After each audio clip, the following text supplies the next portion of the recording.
Hey guys, it's Mountain Walk, and today we're going to be talking a little bit about more pre-modern tournaments, pre-modern decks, all this kind of good stuff.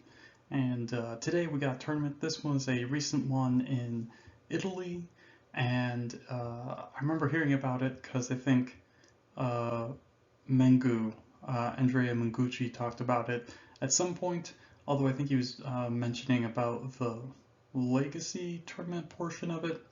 I don't quite remember. Anyways, they also had a pre-modern event for it as well, and so we got the top 8 decks for that. So that should be pretty sweet. So let's get started. Okay, and what we got now is just the Rock with a very standard main deck and sideboard. Nothing too out of the ordinary here. You know, not every rock deck plays Haunting Echoes, and generally it's limited to a one of, but two is certainly fine. Obviously, when you do draw it, it is very good, so sometimes wanting more copies to have more consistent access to it makes sense. And of course, Mishra's Factory. This is certainly an additional mainland. It's perfectly fine as an additional threat in with Treetop Village, so that's pretty cool. So yeah, good stuff there, good stuff there. All right, and now we have well, it's like a 5-color Turbo Lands deck, which is pretty cool. Um, this deck, it's part of like the whole Horn of Greed exploration engine. Obviously, Horn of Greed is symmetrical, but you play significantly more lands, or at least a few more lands than your opponent, but you're also playing things that draw a lot of cards, like Standstill or Sylvan Library, that'll get you a bunch of extra cards. And obviously, when you get the engine rolling, you play a land, draw a card, get another land. Oh, you play another land, bam! And so you could do some really cool stuff. Obviously, what you really want to do is loop Battlefield Scrounger with like time warps and stuff like that, so you're able to take infinite turns. Although that seems more difficult in this deck because it doesn't play the Oath of Druids main deck, but it is pretty sweet. But this is kind of like you got the Wasteland Imports here as Mana Disruption, very sweet. So you can do stuff under your own standstills. And of course you have all sorts of tutor targets like Seal of Cleansing, Seismic Assault, Confinement, Sylvan Library, obviously Exploration, and Horn of Greed themselves. And yeah, the one of Battlefield Scrounger to combo with. So yeah, pretty sweet, pretty interesting. Definitely, I mean, look at that mana base. What a hot mess. I love it. I love it. Got your triple red cards and your 4 Undiscovered Paradise and your Gemstone Caverns. Well, I'm pretty sure that's Gemstone Mine, but um, that's okay. That's okay. Anyways, very sweet deck. All right, and now we have an Enchantress list, and this is a pretty standard Enchantress list. We've got some Opalescence to turn our dudes or enchantments into dudes to beat down. Cool stuff like that. Um, Main deck, mana base, all this stuff. Pretty stock. The only thing, the Orm's Chant is pretty interesting in the sideboard. Definitely a useful card, like tactically. Again, it's very good against combo decks. You can break up their, Storm combos, stuff. You can, usually if they have to resolve A plus B, this can either buy you a turn or disrupt that, as well as just being good against disruption against you, like, again, playing Chant, and being able to use it to resolve all your spells, that kind of thing, or just chanting them during their turn to time walk. If you play with Kicker, it's really a time walk, or at least against decks with creatures too. So yeah, real cool stuff here.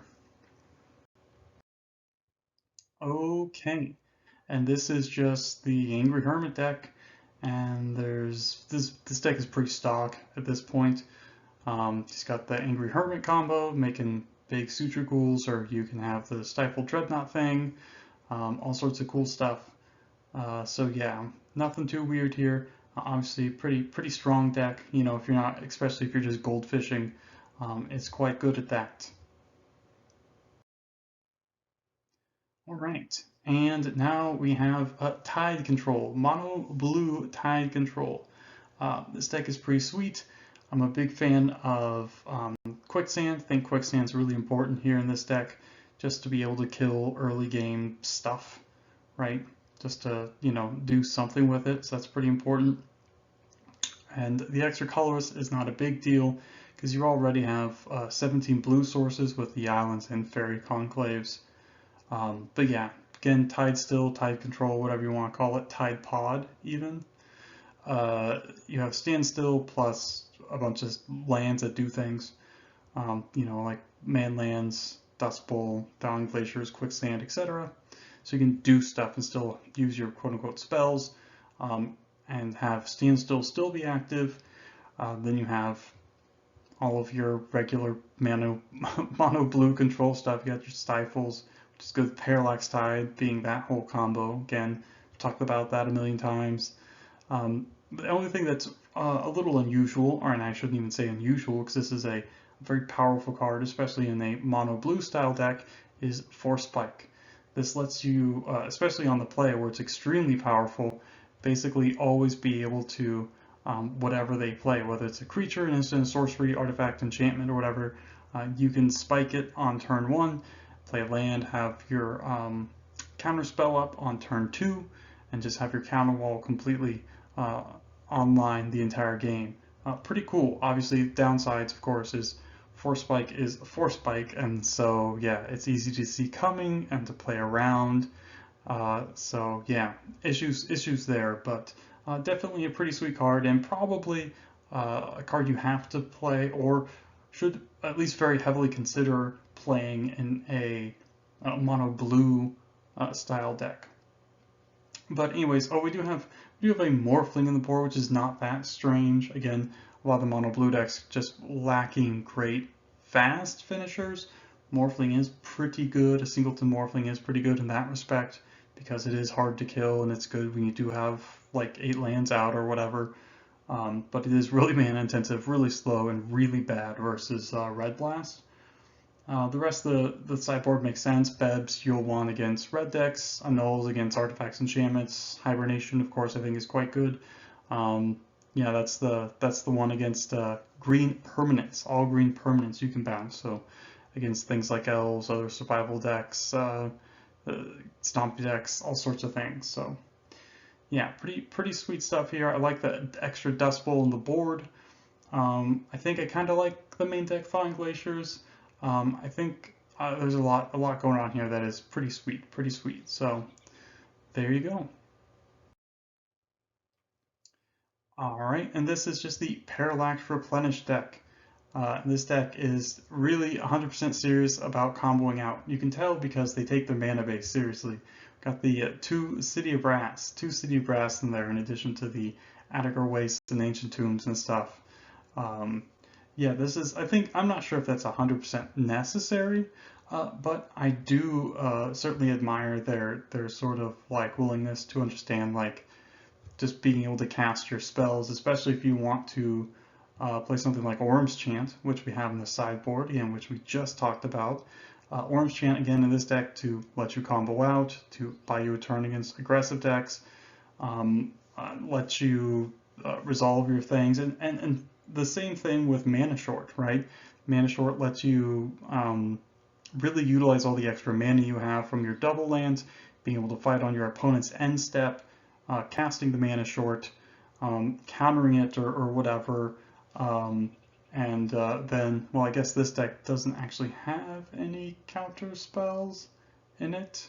Yeah, but that's okay. Yeah, you cast your chant on, or excuse me, your Mana Short on end step, and then if they counter it and maybe they are tapped out or not, you can untap and cast an Orm's Chant to try and go off on your turn again. So just being able to have multiple protection spells but be able to spread them out over turns is really quite good.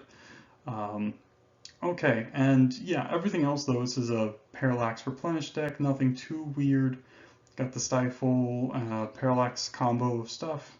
You got your Opalescences and your replenishes and all these good things. You got the swords main deck now in this version, what this person wanted to play. So yeah, I mean, I don't mind main deck swords. It's certainly a good, useful thing. You only need to buy a couple turns. Swords certainly does that, especially if you're just digging for your stuff and you just need an extra turn or two. Swords is pretty good there. Swords is pretty good there. But yeah, definitely pretty clean, pretty nice looking deck. I'm not sure if it's my favorite version. I like it quite a bit. I wonder if that's a little too heavy on like the control hate. But I guess if you're not playing counterspell, I guess it makes sense. Interesting stuff. Interesting stuff. Regardless. All right, and this is just another Tidestill deck. Although I think this one is running like one or two too many islands. I mean, I'm not sure exactly how many islands people think they have to play, but you already have, again, this deck has 20 blue sources. I think you're going to be good. I think cutting some of the islands for quicksands would be a lot better. But again, typical mono blue Tidestill list, except this one also has a Navenral's Disc. Who doesn't like Navenral's Disc? That's a sweet card. A little slow, a little dirty. It's also good with Chain of Vapor too, which is kind of neat. So that's a cool combo. But yeah, I love Dust Bowl, I love Fairy Conclave, love Mishra's Factory. Uh, but yeah, obviously more or less same cards in sideboard. Yeah, good stuff here. Good stuff here. And we have a pretty interesting list. This is a blue Parfait list, so basically a base blue Parfait kind of deck instead of like a base white. So you're just playing more blue sources to be able to use things like Gush, and then of course obviously Counterspell and Daze itself. More blue spells like Foil, Fire Ice, that kind of stuff. This is pretty neat. This is pretty cool. Definitely pretty sweet.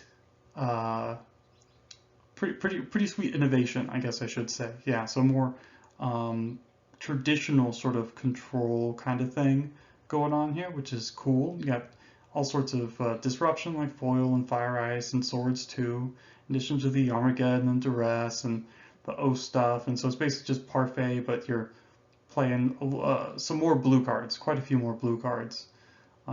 So yeah, on the sideboard we can see a lot more of that too. We got some Bebs and Annuls, and of course a Psychotog. It's a pretty sweet card to oath up.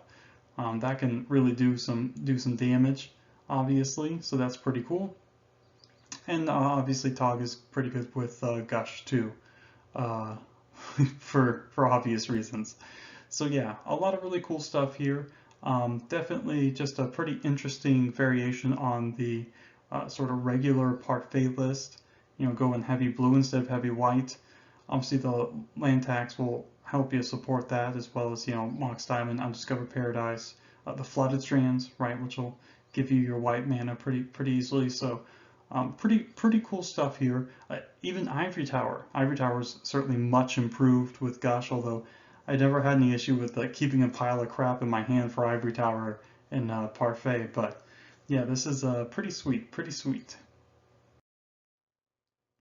So yeah, that's it, guys. That's it. Some really cool decks, some really neat stuff, some really neat tech. Definitely a lot of cool stuff to think about.